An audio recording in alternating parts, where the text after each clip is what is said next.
16/6/2025 প্রাতঃ মুরলি। ওম শান্তি। বাপ-দাদা মধুবন। বাবা বলছেন, মিষ্টি বাচ্চারা, সর্বদা এই খুশিতেই থাকো যে আমাদেরকে কোনো দেহধারী পড়াচ্ছেন না। অশরীরী বাবা ব্রহ্মা বাবার শরীরে প্রবেশ করে মুখ্যত আমাদেরকেই পড়াতে এসেছেন।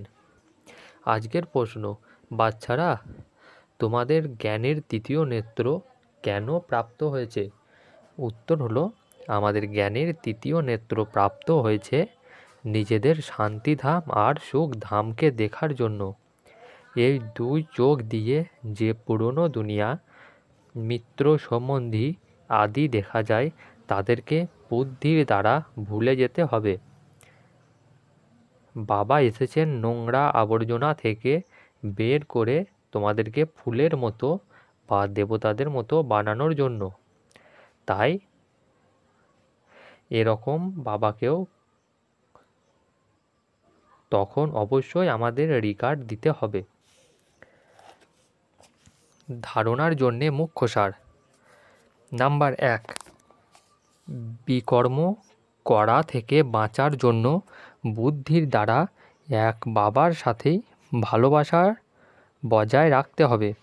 এই নষ্ট হয়ে যাওয়া দেহের অভিমানকে ছেড়ে দিতে হবে। নাম্বার 2, আমরা হলাম বাবার অবিনাশী সম্পত্তির উত্তরাধিকারী। এই স্মৃতিতে থেকে মায়ারূপী শত্রুর উপর বিজয় প্রাপ্ত করতে হবে। মায়াকে দেখে উদ্বিগ্ন হইও না। মায়া গুপ্ত রূপে প্রবেশ করে, এই জন্য তাকে চিনতে হবে আর সতর্কও থাকতে হবে। বরদান, মনসা বাচা আর কর্মণার পবিত্রতাকে সম্পূর্ণ মাস্ক নেওয়ার নাম্বার 1 আজ্ঞাকারী ভব। মনসা পবিত্রতা অর্থাৎ সংকল্পেও অপবিত্রতার সংস্কার ইমাজ হবে না। সদা আত্মিক স্বরূপ অর্থাৎ ভাই ভাইয়ের শ্রেষ্ঠ স্মৃতি থাকবে। বাঁচাতে সদা সভ্যতা আর মধুরতা থাকবে। কর্মনাতেও সদা নম্রতা, সন্তুষ্টতা আর হর্ষিতমুখতা থাকবে। এই আধারে নাম্বার প্রাপ্ত হয়।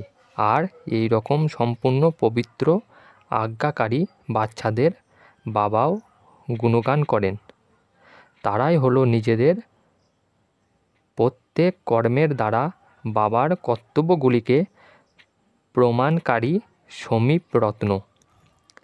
স্লোগান, সম্বন্ধ, সম্পর্ক আর স্থিতিতে লাইট হও, দিনচর্যায় নয়।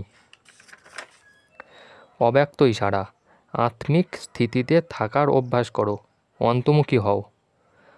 অন্তর্মুখী আত্মারা যেরকম পরিস্থিতি হোক, ভালো হোক বা দোলাচলে নিয়ে আসার হোক, কিন্তু প্রত্যেক সময় প্রত্যেক সারকামস্টেন্সের